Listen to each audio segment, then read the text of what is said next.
एक समय की बात है, एक नौजवान था जिसका नाम रुद्र था। वह एक गांव के राजा की फौज में भर्ती हुआ। उस समय उस देश के राजा का युद्ध दूसरे देश के राजा के साथ चल रहा था। रुद्र अन्य सिपाहियों के साथ बड़ी बहादुरी से लड़ा और हमेशा सबसे आगे रहा। जब तक युद्ध चलता रहा उसकी जिंदगी ठीक ठाक चलती रही। लेकिन जब दूसरे देश के राजा ने संधि का पत्र भेजा तो दोनों देशों के बीच सुलह हो गई और युद्ध अचानक बंद हो गया। अब राजा को इतनी बड़ी फौज की जरूरत नहीं थी, इसलिए उसने कई सिपाहियों को सेना से निकालने का आदेश दे दिया। मजबूरी में सेनापति को भी बहुत से नौजवानों को सेना से निकालना पड़ा और उन निकाले गए सिपाहियों में रुद्र भी शामिल था। रुद्र के दो बड़े भाई थे। नौकरी से निकाले जाने के बाद उसके पास न तो कोई काम था और न ही खाने का ठिकाना। जब उसे कोई रास्ता नहीं सूझा तो उसने सोचा क्यों न अपने भाइयों के पास चला जाऊं और वहीं कुछ दिन रह लूं। ये सोचकर वह अपने भाइयों के घर की ओर निकल पड़ा। उसके माता पिता पहले ही स्वर्ग सिधार चुके थे। जब रुद्र अपने भाइयों के पास पहुंचा और कुछ समय उनके साथ रहने की इच्छा जताई तो दोनों बड़े भाई इसके लिए तैयार नहीं हुए। उन्होंने कहा,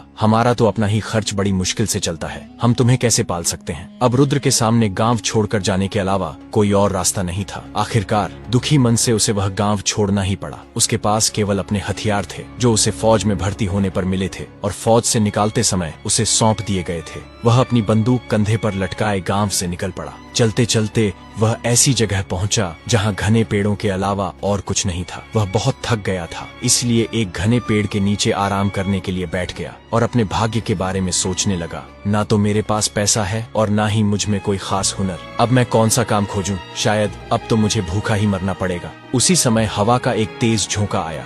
जब उसने चारों ओर देखा तो सामने एक अजनबी खड़ा दिखाई दिया जिसने काले रंग का बड़ा ही सुंदर चोगा पहन रखा था और शक्ल से बहुत विचित्र दिख रहा था, लेकिन उसके पैर घोड़े के पैरों जैसे थे। वह आदमी बोला, मुझे मालूम है तुम इस समय क्यों परेशान हो। मैं तुम्हें ढेर सारी दौलत दूंगा, पर उससे पहले मैं तुम्हारी परीक्षा लूंगा। कहीं तुम मेरी सारी दौलत बर्बाद तो नहीं कर दोगे? क्या तुम किसी से डरोगे तो नहीं? रुद्र गर्व से बोला, एक सिपाही और डर, ये दोनों बातें साथ साथ नहीं चलती। तुम मेरी परीक्षा लेकर देख सकते हो। अजनबी बोला, जरा तुम अपने पीछे मुड़कर देखो। रुद्र ने पीछे मुड़कर देखा तो पाया एक बड़ा रीछ उसकी ओर आता दिख रहा है। जैसे ही रुद्र पलटा, रीछ उस पर झपटा। रुद्र ने तुरंत अपनी बंदूक तानी और उस पर गोली चला दी। देखते ही देखते रीछ वहीं ढेर हो गया। यह सब देखकर वह आदमी बोला, अब मुझे यकीन हो गया कि तुम सचमुच एक बहादुर नौजवान हो, पर मेरी भी एक शर्त है जो तुम्हें पूरी करनी होगी। रुद्र बोला, अगर मेरी आत्मा इसकी अनुमति देगी तो मैं तुम्हारी शर्त जरूर मानूंगा। काले चोगे वाले आदमी ने कहा, मेरी शर्त यह है कि आने वाले 7 वर्षों में न तो तुम नहाओगे, न दाढ़ी या सिर के बाल कटवाओगे, न ही हाथ पैर के नाखून काटोगे और न ही ईश्वर की पूजा करोगे। मैं तुम्हें एक बड़ा सा चोगा दूंगा जिसकी जेब हमेशा धन से भरी रहेगी। वह चोगा तुम्हें 7 सालों तक पहनकर रखना होगा। अगर तुम इन 7 वर्षों के बीच ही मर जाते हो तो तुम्हारा शरीर मेरा हो जाएगा, लेकिन यदि तुम जीवित बच गए तो मैं तुम्हें अपनी शर्त से आजाद कर दूंगा और इतना धन दूंगा कि तुम सारी जिंदगी आराम से बिता सकोगे। रुद्र को अपना भविष्य पहले से ही अंधकारमय दिखाई दे रहा था। थोड़ी देर सोच विचार करने के बाद उसने उस अजनबी की सारी शर्तें मान ली। तभी उस अजनबी ने उस मरे हुए रीछ की खाल उतारी और रुद्र के हाथ में देते हुए बोला, आज से यही खाल तुम्हारा चोगा है और यही तुम्हारा बिस्तर। अब तुम किसी और बिस्तर पर नहीं सो सकते। उस अजनबी ने रुद्र को एक नया नाम भी दे दिया, रीछ की खाल वाला। इतना कहने के बाद वह अजनबी अचानक कहीं गायब हो गया। रुद्र ने जब रीछ की खाल अपने कंधे पर डाली तो वह एक चोगे के रूप में बदल गया और जब उसने चोगे की जेब में हाथ डाला तो देखा कि जेब में ढेर सारा पैसा भरा था। अजनबी की बात सच निकली थी। अब वह नौजवान सिपाही उस घने जंगल से बाहर निकला। मन ही मन उसने सोचा, अपनी मजबूरी के कारण मुझे उस शैतान की सारी शर्तें माननी पड़ी हैं। मैं ईश्वर की प्रार्थना भी नहीं कर सकता, पर इस धन से मैं गरीबों का भला तो कर सकता हूँ। भला इतने सारे धन का मुझे क्या काम। 1 साल किसी तरह बीत गया, लेकिन दूसरे साल की शुरुआत में ही उसके चेहरे पर दाढ़ी और सिर के बाल इतने बढ़ गए कि चेहरा ढक गया। हाथ पैरों के नाखून भी लंबे हो गए थे। महीनों न नहाने के कारण उसका शरीर मिट्टी और धूल से भर गया था। जो कोई उसे देखता डर के मारे भाग खड़ा होता, लेकिन जब वह अपनी जेब से पैसे निकालकर लोगों को बांटता तो कुछ लोग पैसे लेने उसके पास आ जाते। वह उन सब से विनती करता, मेरे लिए भगवान से प्रार्थना करो कि मैं इन 7 सालों में जीवित रहूं। पैसे लेने वाले लोग उसके लिए प्रार्थना करते। जहां कहीं वह ठहरने की जगह ढूंढता वहां के मालिक डर के कारण उसे जगह देने से कतराते। किसी सराय में जाता तो मालिक दूर से ही भगा देते, लेकिन जब वह उन्हें ढेर सारा पैसा दिखाता तब कहीं जाकर उसे ठहरने के लिए कोई अलग थलग कमरा मिल जाता। इसी तरह धीरे धीरे 3 साल बीत गए और चौथा साल शुरू हुआ। अब उसकी शक्ल इतनी भयानक हो गई थी कि पहचानना मुश्किल हो गया कि वह कोई इंसान है या 2 पैरों पर चलने वाला कोई जंगली प्राणी। उसके पूरे शरीर पर रीछ की खाल जैसी बालों की परत जम गई थी। चौथे साल एक दिन वह एक सराय में कुछ दिन ठहरने पहुंचा, लेकिन सराय के मालिक को केवल उसकी आवाज सुनाई दी, चेहरा नहीं। उसके शरीर से ऐसी दुर्गंध आ रही थी कि सराय का मालिक उसके पास खड़ा भी नहीं रह पाया।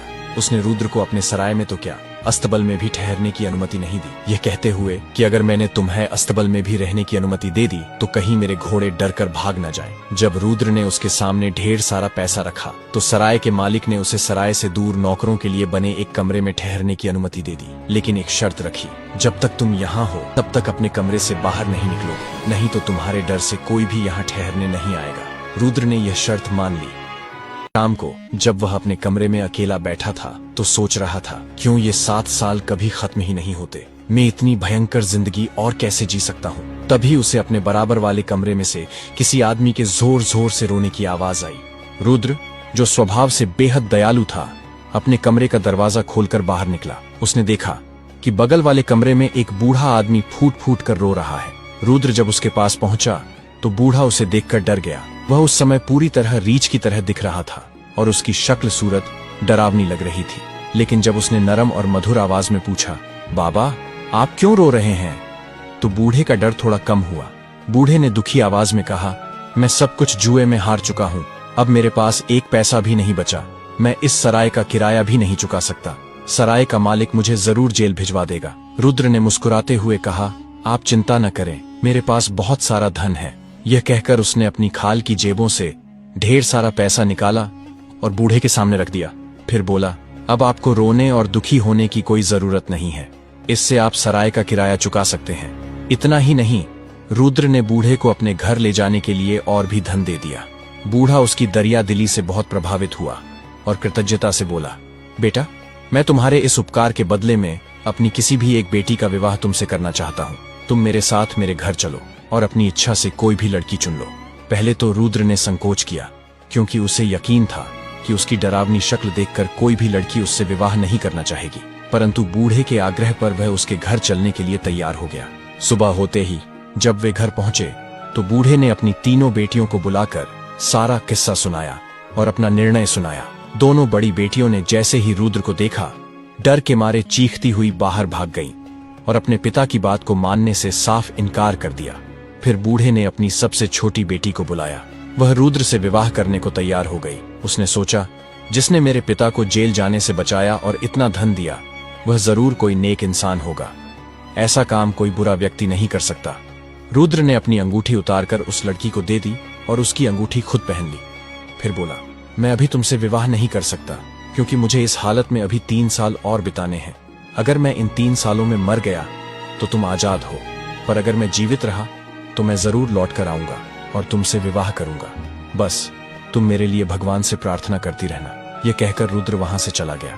उस भोली लड़की ने उसी दिन से रुद्र को अपना पति मान लिया और तय किया कि जब तक वह लौट कर नहीं आता वह काले कपड़े ही पहनेगी।